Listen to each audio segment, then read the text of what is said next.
Buenas noches amigos y bienvenidos a una nueva edición de Business Night Talks.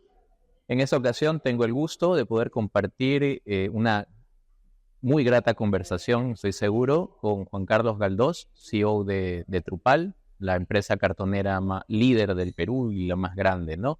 Juan Carlos, muchísimas gracias por estar hoy día con nosotros, bienvenido y bueno, ¿cómo te sientes hoy? Encantado, mucho gusto, gracias por tenerme y muy bien, bastante bien, bien contento de estar acá conversando contigo.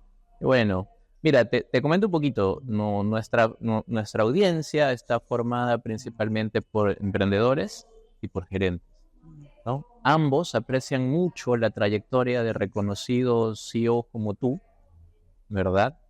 Para aprender tanto de los éxitos, como los lograron, y de los fracasos también, Correcto.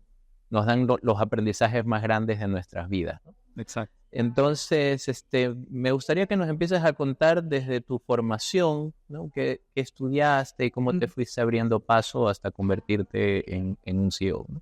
Sí, bueno, yo estudié acá en Lima, en el Colegio Newton, y luego ingresé a la Universidad del Pacífico, soy economista de la Pacífico, una universidad que me ayudó desde chico a formarme en disciplina, ¿no? Bastante exigente. Pero que también me enseñó mucho digamos, de la parte técnica, ¿no? La parte de economía, finanzas, administración, ¿no? Así que muy bonitos recuerdos donde hice muchos amigos. Yo había trabajado siempre mis prácticas en banca, ¿no? Casi todas las hice en el Banco de Crédito, en el Citibank, y me asomaba por un perfil de repente un poco más financiero, pero cuando me gradué vino una empresa italiana de la cual yo nunca había escuchado nada, y me llamaron por una entrevista y yo fui porque me estaba graduando justo de la universidad y me interesó lo que ofrecían. Era una compañía nueva de telecomunicaciones que se llamaba TIM, ¿no? Que era De acuerdo. finalmente Telecom Italia, ¿no? Y bueno, fue uno de los primeros contratados Ya. de TIM, empezando en una aventura, digamos, en la cual yo me venía pues del Citibank, donde todo estaba escrito, los procesos, todo estructurado, y un sitio que era una startup, ¿no? Fui, como te digo, de los primeros y no tenía ni computadora, no había nada, ¿no? A veces venía el gerente general y pedía sencillo para la fotocopia porque no teníamos ni siquiera un sistema financiero para comprar las cosas, ¿no? Fue bien startup, bien emprendedor. O sea, empezaste en el inicio de la operación. Sí, te digo, fui de los primeros contratados cuando no había nada, no teníamos ni siquiera la Claro. concesión, no teníamos o sea, estábamos recién empezando, ¿no? Nos acababan de darme a la concesión y estábamos ya empezando a formar la empresa. Tu descripción de funciones era gigante. Todo lo que tocaba. O no había. y, Claro. y tenías que ver qué hacías, ¿no? A mí me reclutaron y me dijeron, a ver, mira, a ver, se ve que tienes potencial, hablas idiomas, vamos a formar un área internacional para todo lo que ves, es el roaming, la larga distancia, sabía que me hablaban, ¿no? Y queremos que tú aprendas primero y termines liderando el área, ¿no? Y en verdad fue así, cumplieron, en verdad, súper, súper lindo conmigo porque fue parte de una empresa en formación. Me mandaron a Italia, me entrenaron allá, estuve viviendo allá un tiempo para aprender todo lo que tenía que ver con esta área en particular, y bueno, luego me tocó regresar a Perú a montar lo que había aprendido. Entonces fue una experiencia linda desde muy joven, digamos que tuve una Claro. responsabilidad bastante grande yo estaba recién salido de la universidad prácticamente, ¿no? Mi jefe, me acuerdo, en esa época me decía, todo bien, pero no digas cuántos años tiene, ¿no? Entonces, y sí, seguimos avanzando, ¿no? ¿Y cuántos tenías? 25, 24 años, Ya. 25, ¿no? Y fue Sí. poco a poco creciendo, ¿no? Así que estuve como 4 años por ahí. Luego apliqué a universidades de Estados Unidos para el MBA. Terminé yéndome a la Universidad de Harvard a hacer un MBA, donde estuve 2 años. Ujú. Y luego de esos 2 años me quedé trabajando en Nueva York por 3 años. Trabajé en KPMG eh, un área que tocan, al menos en esa época no había en Latinoamérica, pero básicamente trabajamos con los fondos de private equity que nos contrataban para evaluar si comprábamos una empresa o no. Entonces era como un due diligence muy estratégico, ¿no? De entrar a la empresa y en un mes y medio, evaluarla de arriba abajo y ver si efectivamente convenía comprarla. No tanto desde el punto de vista financiero, contable, ¿no? Valuation, pero más desde el punto de vista estratégico, ¿no? Esta es una compañía que crees que los targets que te está poniendo tienen sentido con la estrategia que tienen o no, ¿no? El mercado cree que lo va a dejar crecer lo que te dicen que está creciendo o no, ¿no? Entonces, bien entretenido porque era muy dinámico. Un mes y medio tenías que cambiar de empresa, cambiar de industria, ¿no? Entonces aprendías mucho, ¿no? Entras, diagnosticas, sales. Multiregión, multiindustria. Multiindustria y bien doméstico en Estados Unidos. Okay. Entonces, sí me tocaba viajar dentro de Estados Unidos, pero multiindustria, y eso era lo entretenido. Aprendí muchas industrias en muy poco tiempo. Claro. Y bueno, me quedé 3 años por allá y luego me tocó volver. Cuando me tocó volver, empecé... ¿Y por qué volviste? Yo ya quería volver. Yo siempre quise regresar a mi país. Te sonaba la canción de Sores Vértiz en la cabeza. Sí, siempre. Desde que me fui, yo dije y eso fue una de las cosas que me hizo disfrutar mucho mi estancia en Estados Unidos, porque yo creo que siempre tenía en la cabeza que tenía que hacer mucho porque no me quedaba mucho tiempo. Ya. No sabía cuánto, ¿no? Pero la maestría la viví a 1000, Nueva York, 3 años, sin quedarme en mi casa un solo día, porque decía, no, y esto me va a durar poco y tengo que conocer más y tengo que, ¿no?, abrirme más cosas y aprender más cosas y vivir la ciudad. Entonces, siempre sabía que iba a volver, pero no sabía cuándo. Y fueron 3 años, ¿no? Y en esos viajes que uno siempre regresa, se va conectando con gente, oye, ¿qué estás haciendo? ¿Cuándo vuelves? ¿No? Ahí me terminé contactando con la gente en esa época del Grupo Romero, quienes tuvieron una propuesta bastante, digamos, de sui generis para mí y en general creo para la época, ¿no? Ellos me dijeron, Juan Carlos, nos interesa tu potencial, tu perfil, te vamos a hacer una oferta para que tú la tomes cuando quieras venir. ¡Ah, caramba! ¿Y qué significa opción eso? A futuro? Sí, literal, una opción Interesante. a futuro, ¿no? Interesante, ¿no? Entonces dije, bueno, déjame ver cuándo, y me ha gustado lo que me has ofrecido y para hacer qué, bueno, no sé. Ya cuando decida venir, vemos dónde te ponemos. Ok, interesante. Y eso pasaron 4 o 5 meses, yo ya tenía el bichito en la cabeza y los llamé y le dije, bueno, ya estoy listo para regresar. Ya había sobrevivido la crisis del 2008. Del 2008-2009, ¿no? Y en el 2010 ya decido, ya es hora, y los llamo y les digo, ya estoy listo para regresar. Y me dijeron, ven, listo. ¿Y qué voy a hacer? No sé, ven, ya acabemos. Y literal, empecé primero trabajando en el corporativo mientras encontraba un espacio. Y de ahí juntándome con los gerentes generales y terminé teniendo una reunión bien interesante con mi ex jefe, con Emilio Fantoso. Emilio me dice, Juan Carlos me dice, tienes que venir a Ranza porque acá está todo por hacer, ¿no? Acá hay muchas oportunidades de que hagas cosas, porque en verdad necesitamos ayuda, necesitamos gente como tú y no te vas a aburrir. Ya, pero ¿qué voy a hacer? No sé, pero acá te encontramos algo. Vente para acá y empiezas con proyectos, empezarás con... Y bueno, y así fue como llegué a Ranza, ¿no? Donde tuve una época linda. Empecé viendo estrategia, primero empecé viendo proyectos ahí en general, de todo un poco, ¿no? Tratando de hacer un poco lo que hacía en Nueva York, tratando de evaluar Ranza desde esa perspectiva, de esa óptica, ¿no? Claro. Invertiría en esta empresa, no invertiría, y si no invertiría, ¿por qué? ¿No? Por A, B, C, D, ok, bueno, ahora limpiemos eso, ¿no? ¿Y cuál dirías que son los criterios más importantes cuando evalúas la viabilidad de un proyecto? De un proyecto, digamos, de un proyecto estratégico, de un proyecto de Ranza o de cualquier industria. Sí. ¿En qué te fijas más? Mira, son varios factores, ¿ya? Porque primero, para mí, un proyecto tiene que solucionar un problema y tiene que básicamente apuntar a resolver la necesidad de algo o de alguien, ¿no? Y segundo, tiene que ser rentable, ¿no? Porque de nada nos sirve solucionar problemas si eso nos va a generar pérdidas económicas en la empresa. Entonces, yo creo que las dos cosas se tienen que dar. Nosotros tenemos que hacer proyectos y tenemos que generar ya sea soluciones o productos para gente que esté interesada en comprarlos y eventualmente generarnos más rentabilidad, ¿no? Entonces, creo que tiene que haber una necesidad. No podemos inventarnos cosas donde no hay necesidad, porque estamos perdiendo el tiempo. Entonces, ese es un poco el foco del tema de proyecto, como lo veo. Claro, y ahí me imagino que ya estabas en tus 30. Sí, yo llegué al Grupo Romero de 32 años. 32 años. Y entre esta etapa de team de 24, 25 y los 32 que llegas al Grupo Romero, pasando por consultoría, multiindustria, Harvard, sí. ¿Cuál dirías que fueron los principales aprendizajes hasta ese momento? Muchos. Pero digamos, si nos enfocamos en lo más ensaltante, tiene que ver mucho con te diría temas de cultura, ¿ya? Que en esa época ni yo mismo era consciente de que eran temas de cultura, porque de repente no eres tan consciente. La cultura era algo que se hablaba mucho, pero era muy difícil tangibilizar, ¿no?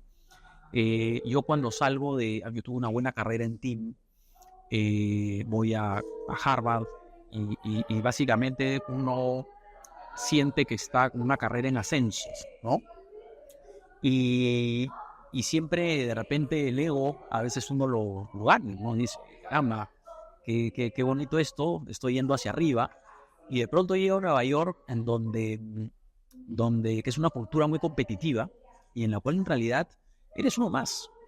Puedes ser en el título que quiera, puedes ser estudiando en la universidad que quiera, porque el que está a tu costado también estudió en una universidad similar y el que está a tu costado también. Y al final te das cuenta que eres de nuevo uno más en medio de un montón de gente súper competitiva, súper inteligente, súper hábil, con muchas ganas de salir adelante, pero ya no te marca en tema tu pedigrí, si quieres decirlo de alguna manera, ¿no? Es ahora la chamba, ¿no? Y ahora chambea, ¿no? Y como que me dio mi dosis de humildad, ¿no?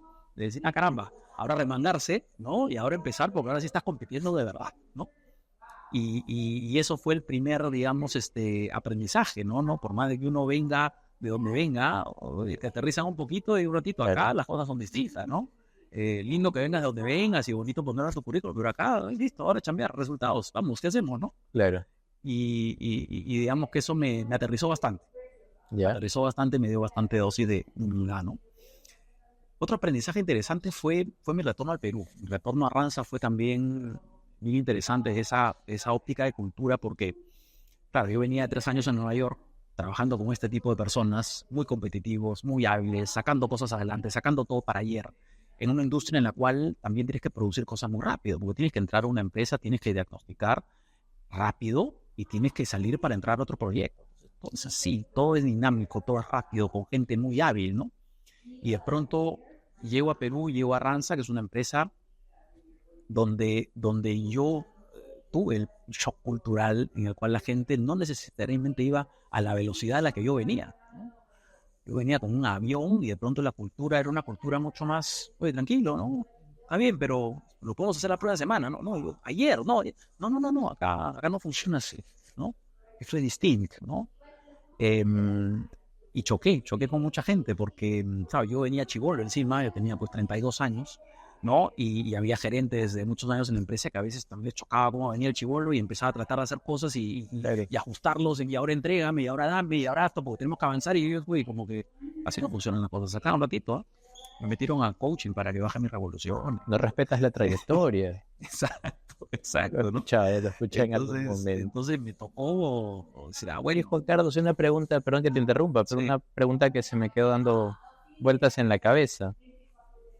Claro, en Manhattan, un título de un Ivy League no es tan diferenciador como uno se lo imaginaría, según lo que me contaste. Sí.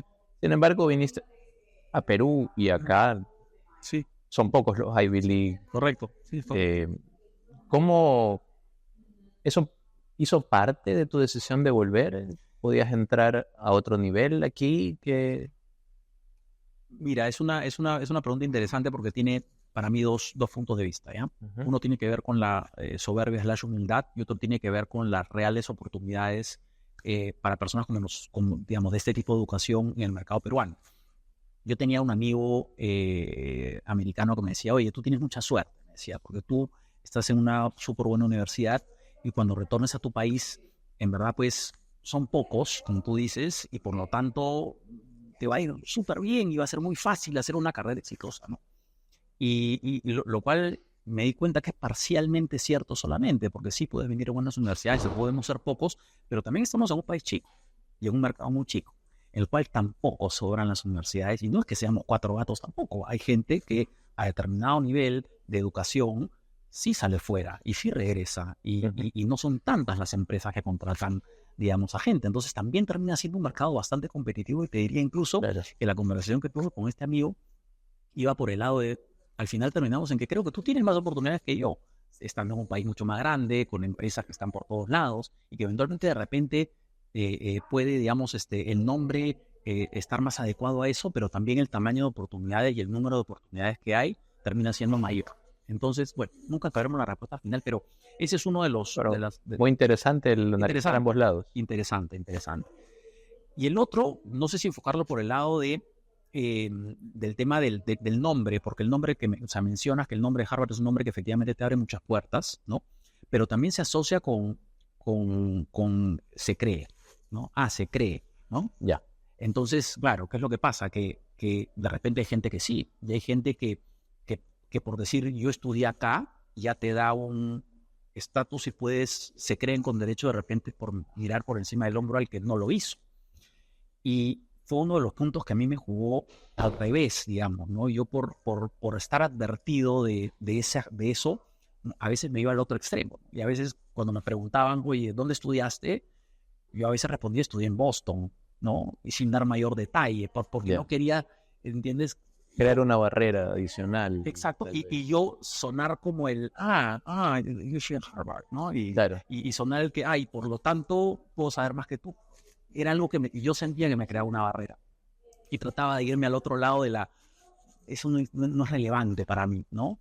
Y durante muchos años, digamos, trataba hasta de no decir dónde había ido, porque no quería generar, lo cual también está mal, ¿no? Pues de repente me fui al otro extremo y finalmente con tus comportamientos tú puedes demostrar que no eres una persona soberbia, por más de que hayas estudiado donde hayas estudiado. De repente ese es el balance que puedo tener ahora, que te puedo decir sin mí, repujo dónde he ido porque me he sacado la mugre por lograr las cosas que he logrado, y una de esas es el haber podido ingresar a un sitio como ese, pero por otro lado tener la humildad de decir, eso no me hace más que nadie, porque finalmente tienes que probar, como todo el mundo, que puedes ser una persona exitosa al margen de donde hayas estudiado, ¿no? Excelente. ¿Y cuál fue el proyecto más grande o más complicado que te tocó manejar ahí en la época de Ranza? En la época de Ranza, creo que, digamos, el proyecto más interesante, que más que un proyecto, fue la entrada a un puesto completamente nuevo para mí, que nunca me imaginé tener, ¿ya? Yo veía estrategia en Ranza. Y en esa época mi jefe, Juan Moreira, lo manda como gerente general a Bolivia, a FIN. Y Emilio me dice, bueno, Juan Carlos, ahora te propongo que tú seas el nuevo CFO. ¿Con qué se come? ¿No? Porque yo nunca había sido CFO, yo no venía del analista, jefe, ¿no? Gerente de finanzas, CFO, ¿no? Yo venía de estrategia, yo venía de otro lado, venía de consultoría, y de pronto ahora anda a ser CFO, pues, ¿con qué se come? ¿Cómo se hace, no? Entonces creo que el reto interesante ahí fue aprender, ¿no? Aprender cómo ser un gerente de finanzas sin haber tenido la escuela, digamos, financiera, y sin tener tampoco un modelo, porque no era como que mi jefe había sido antes el financiero y le podía decir, oye, no, yo tenía que descubrir más o menos por mi lado cómo tenía que ser el gerente de finanzas de una empresa que no era chica, teníamos presencia pues en esa época en 7, 8 países, claro, ¿no? Y tenías que manejar, digamos, temas incluso de manera regional, ¿no? Entonces creo que ese fue el proyecto más interesante, el reto importante que tuve, ¿no? En Ransom. Recuerdo que habrá sido año 2002, por ahí, que Kaplan y Norton, los padres del Balance Scorecard, sacan su segundo libro, ¿no? Que se llama Strategy Maps, o mapas estratégicos, y una de las cosas que más repetían era que el CFO era el guardián de la estrategia, ¿no? Que fue lo que terminó siendo en Ranza, porque claro, que era lo que pasa a mí. Tuve la suerte de que Kaplan me enseña en Harvard, y yo vengo con esta metodología, ¿no? Que con ansias de un estudiante que la quiere aplicar, ¿no? Y en esa época se lo propongo a Emilio. Le digo, Emilio, vayamos con esto, ¿no? Y Emilio, que felizmente me aceptaba en muchas de mis locuras, me dijo, vamos. Y en Ranza funciona, o en esa época al menos funcionó, bajo el área de estrategia que empezamos a formar, con un área que se aplicaba al Execution Premium de Kaplan y Norton. Incluso en una época vino Norton y le llamamos una conferencia y fuimos ahí. Pero efectivamente fue parte de la metodología del framework que incluso hasta el día de hoy, ¿no? Qué bacán, sí, chévere. Bien bacán. ¿Y dificultades que te hayas encontrado en esa etapa? Sí. Mira, creo que las dificultades propias del principio, ¿no? Yo creo que en esa etapa yo quería hacer muchas cosas y la cultura de repente no estaba preparada para me costó movilizar gente, resistencia al cambio, ¿no? Gente de repente tradicional, old school, ¿no? De muchos años en la empresa, que las cosas acá se hacen así, ¿no? Y era difícil, sobre todo porque yo estaba todavía chibolo, pues, ¿no? Todavía no tenía tampoco ese nivel para cambiar cosas tan de arriba, ¿no? Oye, si te puedo hacer un doble clic en ese punto, que me parece interesantísimo. ¿Cómo haces para influenciar en alguien consagrado en una empresa como Ranza con muchísimos años y con mucho palmarés? Sin tener el título. Sin tener el título ni la edad. A que haga algo diferente. Sí, no, te digo que ese fue otro aprendizaje que tuve, ¿no? Porque, digamos, a lo largo de mi carrera, yo siempre, sobre todo muy joven, ¿no? Yo pensaba que al principio lo que hacía yo era medio hablar con el jefe, ¿no? Hazlo hacer, ¿no? Y de ahí aprendí que me choqué con una pared, porque el hazlo hacer no necesariamente lograba que la persona lo haga, lograba que la persona me mire como el acusete y el que no lo dejaba, digamos, hacer lo que él realmente quería, porque él no quería hacer lo que yo le decía que haga. Entonces, tuve que hacer el pivot, ¿no? Me tocó aprender a la mala que en realidad tú, si quieres lograr cosas de la gente, tienes que hablar con la gente. Está bien que hables con el jefe, que el jefe sepa que lo estás haciendo, pero me tocó tener que remangarme y hablar con todo el mundo y tratar de venderle mi sueño, mi proyecto y que esto era lo que teníamos que hacer, siempre combinado con hablar con el jefe para que también alinee, porque a veces uno quiere alinear a la persona y si el jefe no está alineado, no lo van a hacer. Si los tuvieras que sintetizar en 3 pasos, ¿cómo generas el cambio deseado en ese tipo de personas para que sean socios de tu éxito? Mira, te diría que el tema va por, primero, sentarte con la persona y vender el sueño, ¿no? Okay. Si tú le das el norte a las personas de por qué estás haciendo las cosas, tienes mucho más chances de que esa persona te siga, ¿no? Porque ya estamos hablando primero de un norte común, ¿no? Tienes que pintarles el camino. Tú no le puedes hacer las cosas porque tienes que hacer, quiero llegar acá. Para llegar acá yo necesito hacer un montón de cosas. Y en esas cosas me tienes que ayudar. Y tú me puedes ver haciendo esto, ¿no? Entonces, si tú no vendes ese sueño, la gente no lo va a comprar y por lo tanto no lo va a ejecutar. Entonces yo creo que lo primero es vender ese sueño. Segundo, decirle qué es lo que tiene que hacer. En este sueño, ¿cómo me ayudas en este sueño? ¿O cómo nos ayudamos a que este sueño se ejecute? Y creo que lo tercero es la influencia del jefe inmediato superior, a quien también tienes que venderle el sueño para que lo deje hacer. Porque muchas veces la gente no hace porque no necesariamente tiene el tiempo, ¿no? O los objetivos personales para que se alineen a lo que su jefe inmediato le está pidiendo. Pues imagínate, el estudiante puede dar toda la voluntad, pero si el jefe le dice, oye, mira, no, prefiero que no hagas esto, listo. Entonces tienes que venderlo por los dos lados, ¿no? Tienes que entrar por arriba y por abajo.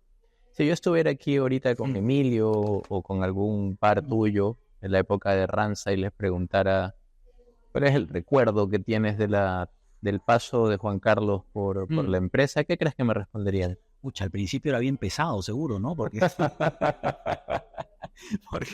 claro, yo llegué con todas las ganas, toda la energía, y decían, oye, este de acá me está haciendo chambear, pues, ¿no? Entonces me imagino que muchos deben haber estado algo incómodo, ¿no? Pero poco a poco creo que se dieron cuenta de que muchas cosas cambiaron de manera positiva, ¿no? Digamos, empezamos a aterrizar bastantes ideas, crecimos, fuimos a otros países, ¿no? Tuvimos un crecimiento interesante, ¿no? Y sobre todo creo que empezamos a tener algo de orden, ¿no? Estratégico, ¿no? Tanto a nivel de lo que es la estrategia en sí, como la manera como manejamos a nuestros clientes.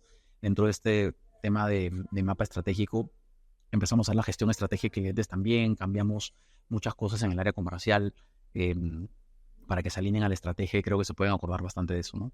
Interesante. ¿Cuál fue tu siguiente paso? Después de Ranza fui a Tasa, ¿no? Pasé de una industria de servicios a una industria, digamos, pesada de producción, ¿no? Y fue la primera vez que estuve, digamos, en ese monstruo, que es un animal totalmente distinto, totalmente distinto, y que te digo que es una empresa en la que aprendí muchísimo. Aprendí, te digo que mucho. Estoy en verdad muy contento por el paso por Tasa, estuve 5 años en Tasa. Y digamos, el tema de aprendizaje, digamos, técnico y cultural en los dos frentes fue muy interesante. Primero a nivel... ¿Ahí estaba Humberto todavía? Cuando yo llegué, no. Ya no estaba. Mi jefe fue Gonzalo Romaña. Gonzalo. Sí, no, olvídate. Él había sido antes CFO de Tasa y cuando yo llegué él tenía 1 año de CEO. Ya. Entonces él ya tenía varios años en la industria, ¿no? Entonces, interesante aprender una nueva industria, una industria que además es una industria compleja, dinámica, ¿no? No sabes lo que va a pasar el próximo año, ¿no? A mí cuando hice mayo pues estaba también a cargo del área financiera y hacer unos pronósticos pues de qué es lo que va a pasar. Claro.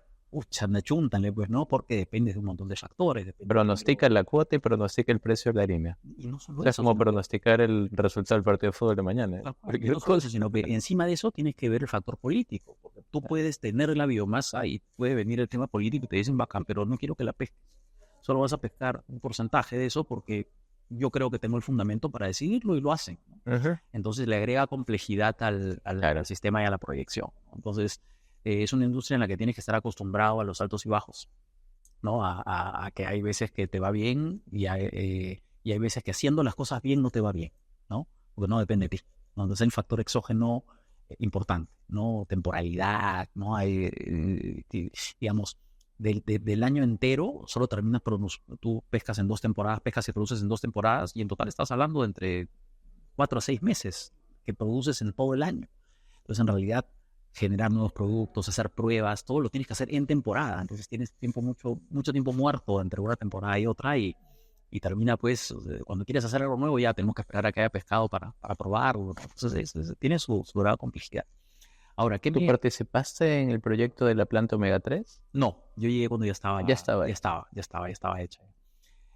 Creo que hay una de las cosas interesantes que tuve versus mi experiencia de TASA fue que empecé a ver más cosas, ¿ya? Una de las cosas que me llamó mucho la atención, primero, TASA es una empresa más grande que Ranza, el tamaño, digamos, era bastante atractivo, sino que también tuve más cosas, no estaba a cargo de no solo de la parte financiera, ¿no? Sino que también estaba a cargo de la parte de estrategia, la parte de supply chain, todo el tema logístico de entrada, de salida, a cargo de tecnología. Al principio estuve a cargo de Soma, ¿no? Que era una gerencia aparte, ¿no? Estuve incluso temporalmente a cargo de recursos humanos, ¿no?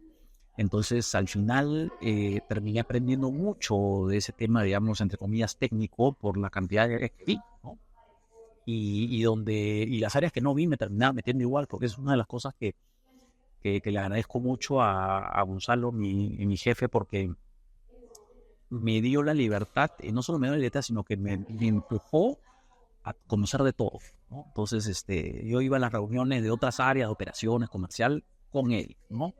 Y mi rol como financiero, como estrategia, me daba la licencia para meterme y además opinar, ¿no? Entonces, en los comités, yo estaba metido en todos, ¿no? Entonces, me daba una visión integral de la empresa y también le daba a Gonzalo una persona con la cual podía rebotar cosas, ¿no? Porque si bien no tenía toda la información que tenía él, tenía bastante información y podíamos rebotar ideas y digamos, eso me ayudó a potenciar incluso más mi aprendizaje, ¿no? Así que fue bien interesante. Así que bueno, eso por el lado, digamos, técnico, ¿no? Y por el lado, digamos, de cultura también, porque fue digamos, la vez con la que, y fue la primera vez en la que participé de un movimiento de nueva cultura, digamos, ¿no? Porque nos dimos cuenta que la cultura la teníamos que cambiar y fue la primera vez que vi en la práctica cómo hacerlo, ¿no? Uno siempre lee los libros de cambio cultural, pero esta fue una empresa que nos permitió primero crear la cultura nueva que queríamos tener en la empresa y luego ver cómo la implementábamos y cómo íbamos pasando por esa gestión de cambio, ¿no? En una empresa de una industria dura, ¿no? Que tienes 1,000 pescadores, 1,000 personas en planta, ¿no? Claro. Y que no necesariamente pues piensan como tú, ¿no? Y que tú estás arriba diseñando cosas y ves la meta, ¿no? Pero entre ese diseño y esa meta hay un montón de gente que no necesariamente te va a hacer caso, ¿no? Y que no quiere cambiar un comportamiento, ¿no? Claro. Y bueno, y tenías además a los patrones, que en esa época con la ley de pesca ganaban muchísimo, Mucha plata, ¿no? La gastaban por igual también, ¿no? Sí, en varias familias, En además. sí, creo que Chimbote Exacto. conocido por eso. Seguramente tenías muchos sindicalistas Sí, también. Sí, correcto. ¿Cómo manejabas esa dualidad, ¿no? Del mensaje que tienes para tu área administrativa, que seguramente está más alineada, del mensaje que tienes hacia este otro grupo de personas que son igual de importantes o más importantes, sin embargo vienen de otro background completamente diferente para consolidar la cultura única que quieres tener? Correcto. Mira, lo que hicimos fue bien interesante, fue primero saber que los elementos de la cultura, que en ese caso eran 5 elementos de cultura, sí sean los mismos. Hicimos que los comportamientos puedan ser distintos para un tema de planta, pesca, versus un tema administrativo, ¿no? Porque ¿qué era lo que pasaba? Nos dimos cuenta en el camino que ¿qué es lo que hace la cultura, ¿no? La cultura, cuando uno trata de formar cultura, la cultura forma comportamiento, ¿no? Y la repetitividad de esos comportamientos es lo que te genera un uso de una costumbre, una manera de comportarse, y por lo tanto genera la cultura. Así queremos comportarnos. Entonces, habían cosas que no nos cuadraban. Por ejemplo, hablamos de seguridad, porque para nosotros la seguridad es importante, porque no queríamos que la gente se muera. Tenemos pescadores que se pueden morir, tenemos gente en la planta que puede no solo que ir, sino quedar, digamos, con un brazo menos o lo que fuera, ¿no? Sí. Entonces, la cultura de seguridad tenía que ser muy fuerte. Pero tú háblale al administrativo de la cultura de seguridad, que está sentado en su oficina de San Borja y que no necesariamente vive en el día a día, los peligros físicos que puede vivir, digamos, la persona operativa, y no te escucha con la misma oreja. No le hablas lo mismo. Entonces empezamos a enfocar, digamos, esos temas, el tema administrativo de la seguridad, cómo te comportas, cómo te puedo medir para entender que tu administrativo realmente está poniendo la seguridad por primero que todo, porque era lo que queríamos formar como cultura empresarial. Cero accidentes. Cero accidentes. La seguridad por encima de todo. Y el administrativo, ¿cómo te ayuda? Y hablábamos a veces pues ya de ergonomía, ¿no? La seguridad en tu espacio de trabajo, ¿no? Pero no es lo mismo, pues, ¿no? O sea, cuando calificábamos eso, empezábamos a ver que no tenemos que cambiar de repente estos comportamientos, siendo el mensaje de seguridad del mismo. De repente hay comportamientos que al momento de evaluar se tienen que cambiar para que me puedas sentir lo mismo que sentimos nosotros, ¿no? Y ver, pero cuando vayas a la planta, sí te comportes como queremos que se comporte todo el mundo, porque ahí es el ejemplo donde tú como administrativo tienes que ver cómo marcan la diferencia, haciendo velar la seguridad primero. Bien. Claro.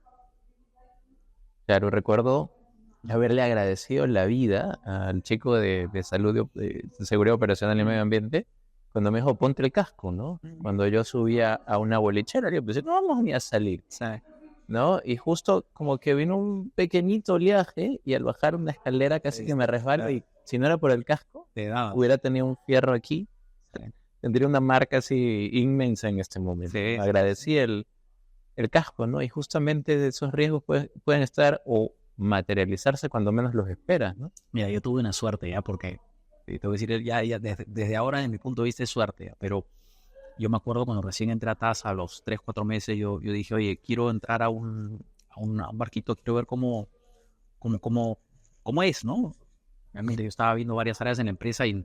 ¿Hiciste alguna jornada de pesca? Entonces me dijeron, mire jefe, ingeniero, tenemos este barquito que está en una pesca exploratoria por acá nomás en Callao, así que sube 4 o 5 de la tarde, hacemos una rondita para que más o menos le hacemos la finta, hay pescado como cancha acá justo en el Callao, así que al toque hace su vueltita, 8 de la noche, más tardar 10 está en su casa. Perfecto, vamos, pues le digo, vamos. Y me metí al barco, fue todo.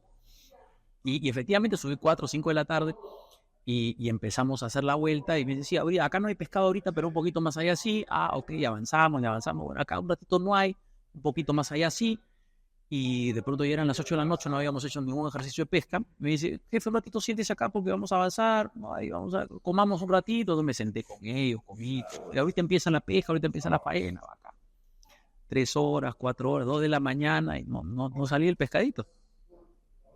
La cosa es que aparecí 3 días después en Chimbote, ¿ya? Y después de haber estado 3 días metido buscando pescado, ¿no? Y si bien en ese momento pues fue... digamos, una experiencia que uno no espera, pues, porque uno al día siguiente tenía reuniones, al día siguiente yo tenía mi vida pues planificada, pues como le aviso a mi esposa que no voy a dar en 3 días, ¿no?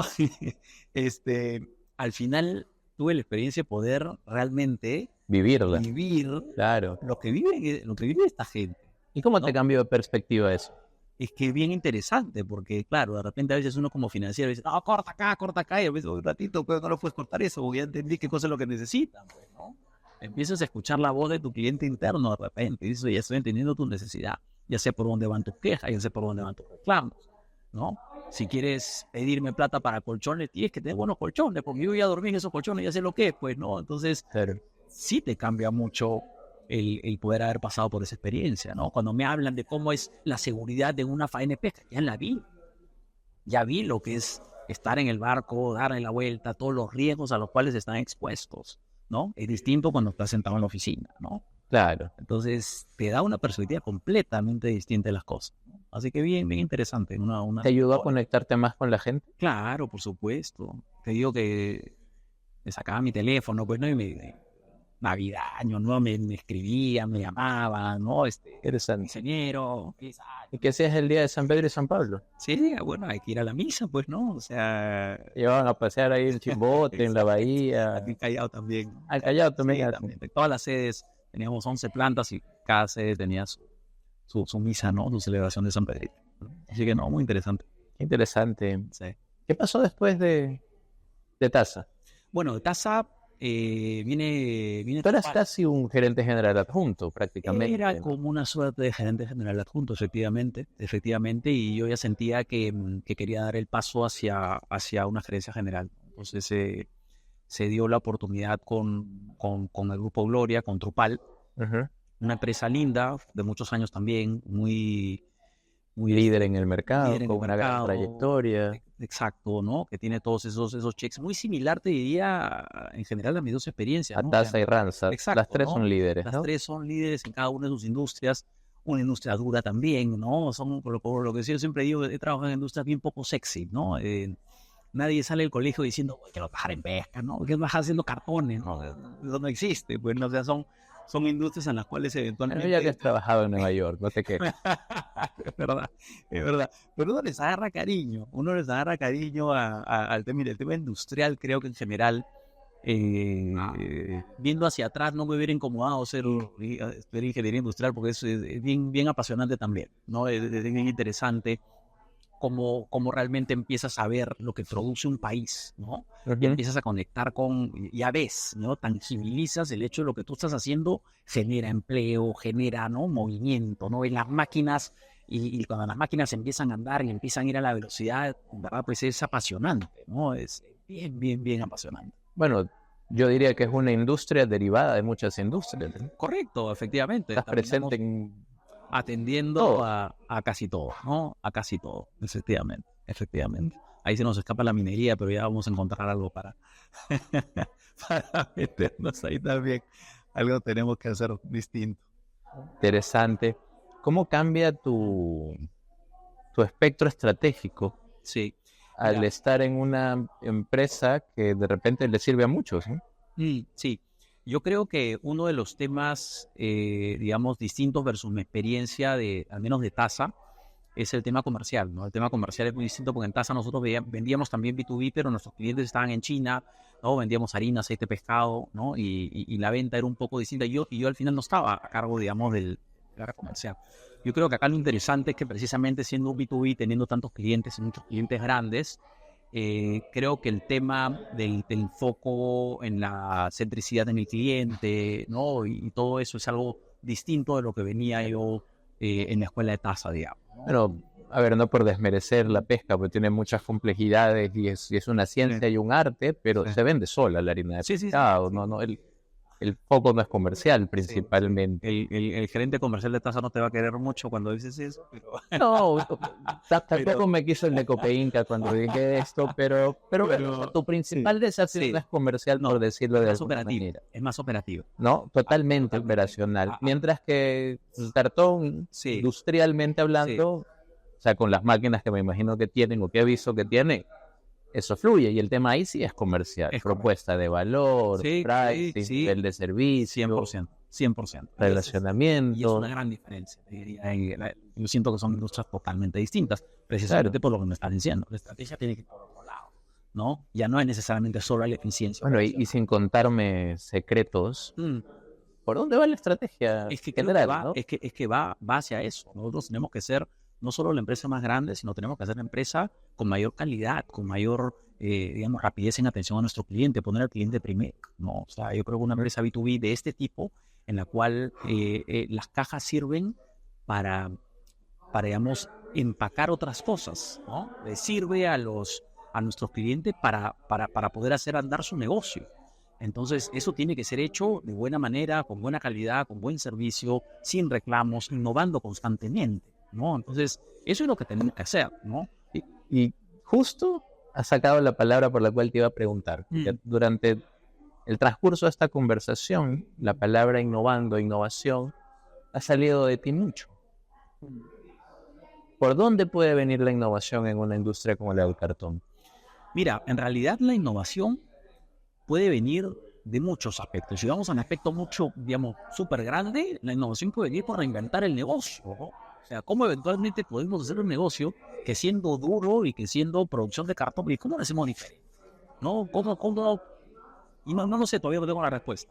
Pero Pero esa es una manera de innovar, es transformar todo tu negocio. Bueno, en el futuro vamos hacia eso. Pero el corto plazo tiene digamos, cajas y empaques flexibles que le sirven a clientes el día de hoy y que tú tienes que constantemente innovarlo porque tienes que hacer un mejor producto y cada vez más barato. Porque cada vez tenemos que ser más competitivos en precio también. Nuestro cliente va a agradecer que nosotros, la misma caja, desarrollada de una manera distinta, diferentes, digamos, este tipo de material, por ejemplo, puedan dar un menor costo, ¿no? Y que esa eficiencia pueda ser trasladada a ellos y a nosotros con mayor margen y a ellos con menor costo, ¿no? Entonces, una manera de innovar es hacer las cosas que hacemos hoy, digamos, mejor, ¿no? Más eficiente. Cómo pensamos fuera de la caja y cómo conocemos a nuestro cliente para poder innovar en eso. ¿Qué rol juega la gente en esos procesos de transformación, de innovación? Es lo principal, ¿no? Porque el proceso de transformación creo que no te va a funcionar si tú no logras gestionar el cambio de la gente. Porque la gente es muy adversa al cambio. ¿Por qué? Porque es muy adversa al riesgo. Todo cambio genera riesgo. Toda transformación genera un riesgo importante. Ojo, el riesgo de que eventualmente hasta pierdas su trabajo, ¿no? ¿Por qué? Porque, oye, de repente en esa transformación tengo que automatizar todo esto y finalmente perdiste tu trabajo. Entonces, oye, dejemos las cosas como están. La gente quiere que las cosas se queden siempre como están. Eso es lo natural en el ser humano, no cambiar, ¿no? Son pocos los que dicen, oh, vamos, cambiemos. Son pocos. El común de la gente no le gusta cambiar. Entonces, lograr hacer que esa gente que no le gusta el cambio empiece a hacer cosas diferentes, creo que es el gran reto de toda transformación. ¿Dirías que esa ha sido la clave de tu éxito en esa trayectoria para arriba que has tenido por tantos años? Yo creería que me gusta enfocarme mucho en las personas. No sé si todo, tampoco sé definir ahorita qué significa el éxito para mí, pero digamos, en la ayuda en esa trayectoria ascendente ha venido mucho por trabajar con las personas, ¿ya? Por tener talento, por ayudar en la cultura, por hacer como eso empieza a empujar a uno hacia arriba, ¿no? Más que tú estar jalando a la gente, ¿no? El lograr convencerlos de que ellos quieran salir, quieran subir, quieran empujar hacia arriba a uno, yo creo que es algo muy importante, es uno de los factores para que la gente en general sea exitosa, ¿no? Tú como jefe tienes que lograr que tu gente te impulse, ¿no? Y si logras eso, ya llega un punto donde la gente crece tanto que ya no te necesita y ya puedes ir a otras cosas, ¿no? Ya puedes hacer cosas distintas, cosas más grandes, ¿no? Porque ya lograste que esta gente suba, ¿no? Entonces, Juan Carlos, conversábamos al inicio, sí, antes de que nos prendan la cámara, sí, que además de tu profesión y obviamente tu vida familiar, también eres apasionado de la música y del deporte, ¿no? sí, correcto. ¿Qué rol han jugado estos dos elementos en tu vida? Importantísimo. Y te diría que yo soy de las personas que, si tuviera que definirme, yo soy de las personas que nunca he sido el número uno en nada, ¿ya? Pero he sido bueno en varias cosas, ¿no? Entonces, estamos hablando de la música, estamos hablando del deporte, estamos hablando, yo he estudiado actuación, he sido actor, digamos, Eso no me habías contado. y todas estas cosas me han ayudado a darle primero, cada uno es en su dimensión, ¿no? Disciplina, ¿ya? O sea, el deporte, me ha ayudado el tenis me ha ayudado a darme una disciplina desde muy chico, a hacer las cosas bien, a querer hacer las cosas siempre mejor y hacer las cosas cuando las tengo que hacer. Yo no podía decir, no, hoy día no me provoca entrenar porque me voy a la casa de un amigo. O sea, me tocaba entrenar y era lo que tenía que hacer. Y sacrificaba muchas cosas por irme a entrenar. Salida, fiestas, torneos, fin de semana. Todo, ¿entiendes? No puedo salir porque tengo campeonato el día siguiente. Todos tus patas están juegando, pero tú estás... ¿no? Es disciplina, pues, es sacrificio, ¿no? Es resiliencia. Porque encima vas al día siguiente y te ganan. Pucha madre, me hubiera ido a la juega con mis amigos, ¿no? Entonces, claro, te da mucho eso, ¿no? ¿Y la música? Yo creo que la música lo que me ha dado también es a mí la música me tranquiliza bastante, a mí me da balance, ¿ya? La música me da balance, me gusta mucho la música. Yo soy baterista, ¿no? Desde muy chico siempre me gustó la batería, fue una forma para mí de liberar tensión, ¿no? Lo veo mucho como un tema bastante terapéutico, ¿no? Y digamos, me ayuda a conectar con los sentidos, ¿no? Me ayuda de repente a esa apertura de mente, ¿no? Y creo que la actuación me ha ayudado mucho en mi comunicación, ¿no? Por dos motivos. Número uno, porque tengo facilidad de poder pararme ante mucha gente y no solo hablar ante mucha gente, sino disfrutar hablar, digamos, en público, y eso, digamos, es una ventaja que me ha ayudado mucho en mi carrera, sino que creo que me ha ayudado a tratar de comunicar lo difícil en simple, ¿no? Me ha ayudado a tratar de ver cómo comunico todo esto que es tan difícil a un público que no sé si me está entendiendo. Y yo creo que como en mi faceta de actor yo tenía que leer a mi público, tenía que saber quién me estaba haciendo así, quién estaba aburrido porque no estaba entendiendo lo que estaba hablando, ¿no? Entonces, eso te ayuda a entender a tu público y empezar a ver cómo comunicas de manera ad hoc a tu público, ¿no? Quiero hacerte una pregunta Sí. muy diferente de lo que hemos venido conversando, pero muy pocas veces he tenido la oportunidad de conversar con alguien que has trabajado con diría yo, 3 de los 5 grupos más importantes de este país. Y ha salido exitosamente, airoso en todos estos ahora. casos, ¿no? Sí. De hecho, bueno, pensándolo bien, no es una pregunta, son 2.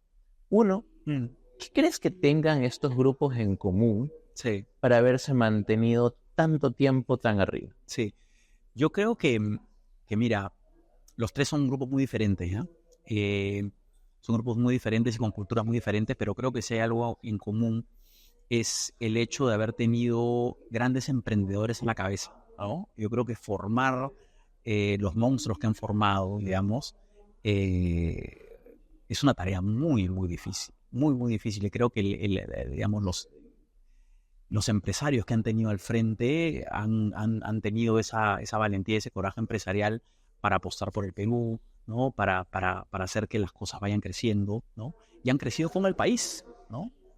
Muchos de ellos tienen muchos años, 130, 120, ¿no? Romero, Greca, ¿no? Gloria es un poco más joven, ¿no? Pero con mucha apuesta por el país y con mucha actividad empresarial constante, ¿no? Y esa visión para decir, ok, ahora estoy acá, pero puedo estar acá, y esto se complementa con este negocio, y entonces me mando y lo hacemos que suceda, ¿no? Yo creo que eso es lo que tienen en común los 3. Y la formación de talento, la gente que los acompaña, porque en algunos casos van por segunda o tercera generación. Es correcto, yo creo que eso es una evolución. ¿Ya? Yo creo que en todos los grupos el tema de talento ha ido evolucionando a ritmos distintos, pero digamos, yo creo que ya llegó el punto en el que todos entendieron que el talento es lo más importante. Tú con buena gente vas a lograr transformaciones, con gente buena vas a lograr cambio, ¿no? Con gente talentosa es que tú puedes realmente delegar, puedes pensar en crecer porque tienes a la persona que no te va a hacer que tú hagas el micromanagement, porque tienes a la persona que lo puede hacer, que tú confías en esa persona y es un talento porque va a empujar, como te decía antes, te va a empujar a ti hacia arriba, ¿no? Y ese talento a veces cuesta un poco más, ¿no? Y tiene otro perfil y quiere más cosas, ¿no? Pero es lo que te toca si quieres tú dar el paso a un siguiente nivel. Y yo creo que en general los 3 grupos, en mayor y menor medida, ya lo han entendido, ¿no? Y el hecho de que puedan atraer ese talento por su nombre, tiene que ahora llevarse a que en la práctica mantengan ese talento por la cultura, ¿no? Y que lo mantengan por el reto, por la cultura, ya no solo por el nombre. Tú tienes que quedarte en un grupo o en una empresa porque realmente estás a gusto, porque sientes que sigues aprendiendo, porque sigues creciendo, porque respetas a tu jefe, porque te siguen enseñando cosas y tienes oportunidades de crecimiento. Entonces, creo que eso ya se está sintiendo en todos, ¿no? Y es la clave para que sigan teniendo esa sostenibilidad a largo plazo. ¿Y cuál dirías que son las 3 características en ti que te han permitido avanzar y salir adelante en telecomunicaciones, en consultoría, en Nueva York, en pesca, en cartón, en logística? Sí. Mira, yo creo que de repente la principal tiene que ver con lo que te decía al principio, ¿no? Si yo me caracterizo por algo es por, llamémoslo versatilidad, ya el hecho de que no he sido el mejor en nada, ¿no? No he sido el número 1 en nada, pero el haber hecho tantas cosas distintas y tener esa curiosidad para explorarlas y para saber cómo funcionan, me ha permitido disfrutar de distintas experiencias, de distintos roles y de distintas industrias. Yo disfruto el estar expuesto a diferentes cosas. A mí me dejas haciendo una sola cosa y me pierdes a las 2 semanas y ya no lo quiero hacer porque me aburrí. me gusta hacer más cosas. Entonces yo siento que la versatilidad me ha ayudado mucho. Lo segundo es la adaptabilidad al cambio, ¿ya? Soy una persona muy, digamos, flexible al cambio. A mí desde chico me han cambiado de jefes, ahora ya no estás reportando esta área, ahora pasas a la otra área. Bueno, ¿qué hago? Me adapto, pues, ¿no? Y me adapto y ahora ya tengo otro jefe y tengo que actuar distinto y tengo que ver qué cosa es lo que necesita para yo moldearme. Y ahora cambias de empresa y me adapto, y ahora es una cultura distinta y me adapto, ¿no? Entonces creo que eso me ha ayudado mucho también a, a poder sobrevivir, digamos, de distintos tipos de roles y de empresas en diferentes momentos de mi vida. Creo que esos han sido los dos más importantes. Excelente. ¿Cómo balanceas tu tiempo? Eh, ¿Tienes familia? ¿Tienes sí, deporte? sí, mira, Temas profesionales muy importantes. es correcto, es correcto. Es difícil balancear la vida, me obligo a hacerlo porque, claro, cuando uno ya tiene una responsabilidad grande, a veces dice, oye, puedo trabajar un poquito más el sábado, un poquito más el domingo y avanzar más, y es verdad, pero hay cosas que para mí son súper importantes, ¿no? Y el primer tema, incluso más que el deporte, es mi familia. Yo te diría que he dejado de hacer algunas actividades deportivas, por mi familia. Por ejemplo, el golf. El golf es un deporte que lo empecé a practicar hace algunos años y que en verdad pues también es apasionante y que como el tenis tiene sus cosas bien interesantes, pero te demanda mucho tiempo, ¿no? 4 horas una vueltita. Son 4 horas una vueltita, fuera de que tienes que entrenar al menos 2 veces a la semana, una horita, si no, no mejoras, ¿no? Y el hoyo 19 después. Exacto, ¿no? Pero entonces yo cuando empezaron a nacer mis hijos, yo tengo hijos chicos de 10, de 8 y de 5. Entonces yo me di cuenta y dije, no, pues esto no puede seguir así, ¿no? O sea, no me da para seguir siendo un gran jugador de golf, que nunca lo fui, by the way, pero digamos, tratar de querer serlo es incompatible con la labor familiar. Entonces, Claro. lo que he tratado de hacer, que he tenido mucha suerte, digamos, en hacerlo, es, bueno, ya a lo máximo juego pues 9 hoyos de cuando en cuando, pero no juego mucho en las rondas, pero he tratado de incorporar a mis hijos, a mi familia, a mi esposa en mi deporte, ¿no? Entonces, mi hijo mayor que ya juega tenis, me voy a jugar con él, mi hija del medio que juega golf, me voy a jugar con ella y con el chiquitín, y tratamos de ver cómo estimular a mi esposa que quiere empezar a jugar golf también para estar, digamos, tener actividades en familia y en conjunto en las cuales podamos hacer las dos cosas, estar divertidos y a la vez estar en familia, ¿no? Y pasar el tiempo con ellos. Para mí es muy importante que ellos vean un papá presente, Claro, ¿no? muy Un papá importante. que por más de que tiene un montón de cosas que hacer y un montón de responsabilidades, nunca me he perdido una actuación de mis hijos y no lo voy a hacer, ¿no? Cuando he podido hacer el pool, hago el pool porque los escucho, porque digamos, estoy con ellos, estoy viendo quiénes son sus amigos Claro. y todo eso, y me gusta ser un papá presente, el cual no llega pues a las 11 de la noche, sino que llego antes de que se acuesten para que al menos me cuenten cómo fue su día, y al día siguiente, por más de que no tenga que hacerlo, me despierto a las 6 de la mañana para al menos estar con ellos en el desayuno y despedirlos para que se vayan al colegio, ¿no?